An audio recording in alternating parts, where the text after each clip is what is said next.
అభినందన సంబంధించిన అనుభవాలు ఏం రాశారు, ఏమన్నా రాసి పెట్టారా, లేకపోతే మీరు ఎట్లా విన్నారా ఇవన్నీ? విన్నాను సార్ అనుభవం. ఎందుకంటే 25 ఇయర్స్ నాన్నగారు ఉన్నప్పుడు 25 ఇయర్స్ అభినందన సెలబ్రేషన్స్ అనుకున్నారు. అప్పుడు చైర్మన్గా ఉన్నారు నాన్న, సాంస్కృతిక మండలి చైర్మన్గా ఉన్నారు 25 ఇయర్స్ అప్పుడు. సో అప్పుడు అభినందన కూడా అదే చెప్పాను కదా, ఫస్ట్ అభినందన్ అన్న హోటల్ ఉండింది చెన్నైలో. వాళ్ళ అక్కడ కూర్చొని కబుర్లు చెప్పుకొని వీళ్ళ ఆత్రేయ గారు వీళ్ళంతా అక్కడ హోటల్లో మీటింగ్ అనమాట. ఓకే, అభినందన్ హోటల్లో. అభినందన్ హోటల్ పేరు. ఓకే. సో అభినందన అది మనసులో పడిందట, అదే పెట్టుకున్నారు. ఇంకా యాక్చువల్లీ టైటిల్ ప్రేమ బంధం సార్. అసలు ప్రేమ బంధం ముందు అనుకున్న టైటిల్ ప్రేమ బంధం. ఎవరు చెప్పారు మీకు ఇది?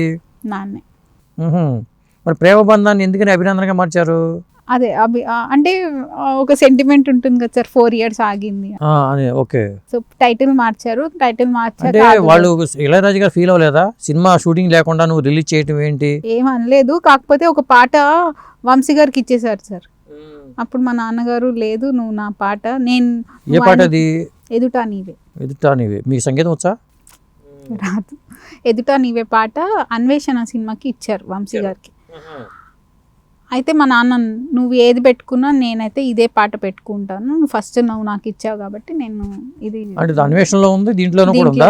అన్వేషణలో ఫీమేల్ వాయిస్, ఇందులో మేల్ వాయిస్. అసలు నాన్నగారు అభినందన అది ఎలా అంటే, అసలు సినిమా తీయాలని ఉండింది. కార్తిక్ శోభన అని అనుకున్నారు, సీతాకోక చిలక అప్పుడే రిలీజ్ అయింది. సో అతన్ని చేశారు. తర్వాత శోభనని కూడా అసలు వచ్చేదాకా కూడా అమ్మాయి హీరోయిన్, డాన్సర్ తను యాక్చువల్గా. అప్పుడు ఇంకా హీరోయిన్ అవ్వలేదు. దీంతోనే ఆ షూటింగ్ వచ్చేదాకా కూడా ఈ అమ్మాయి హీరోయిన్ అన్న శోభన అని తెలుసు కానీ అమ్మాయిని చూడలేదట, జస్ట్ ఫోటోలో చూసారట. తర్వాత అభినందన చాలా మెమరీస్ ఏంటంటే, ఆత్రేయ గారు అన్న నాకు ఒక కథ ఉంది నా మనసులో, ఆ కథని మీరు పాటల రూపంగా రాయాలంటే ఇప్పుడు అన్నారు. కథ మీ నాన్నగారు ఇచ్చారు ఆత్రేయ గారికి?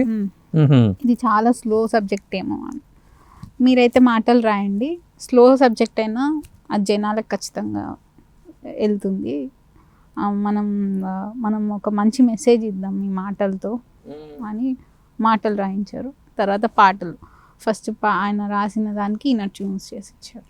ఓకే, ఆత్రేయ గారు రాసిన పాటలకి మీకు అందులో బాగా నచ్చిన పాట ఏంటి? నాకు ప్రేమ లేదని.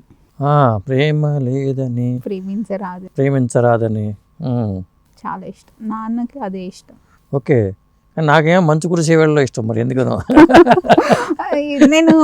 నాకు ఇప్పటికీ మా నాన్న పాట అంటే ఒక ఫెయిల్యూర్ అయినా నాన్న పాట వస్తుంది, లేకపోతే ఈ వింటర్ సీజన్ మంచు ఫాగ్ కనిపిస్తే నాన్న పాట, ఇద్దరు పిల్లలు అమ్మాయి అబ్బాయి, చిన్న పిల్లలు కనిపిస్తే చుక్కలాంటి అమ్మాయి. సో ఎక్కడైనా మా నాన్న పాట వినిపిస్తుంటే ఎంత. ఎందుకంటే నాకు మీ నాన్నగారి పాటలంటే గుర్తొచ్చింది. ఇక్కడ రాజా కోడి పకోడి అని మధురా నగర్లో హోటల్ ఉంది. ఆ హోటల్కి వెళ్తే అభినందన పాటలే పెడతాడు ఆయన. అక్కడ అభినందన పాటలే ఉంటాయి. అవును, అభినందన లేదా నీరాజనం పాటలు అభినందనే ఉంటాయని విన్నాను. అక్కడ ఒక హోటల్లో అని చెప్పారు మొన్ననే ఎవరో, ఆ హోటల్లో ఇప్పటికీ అభినందన పాటలు వింటారు వాళ్ళు అని. అవును,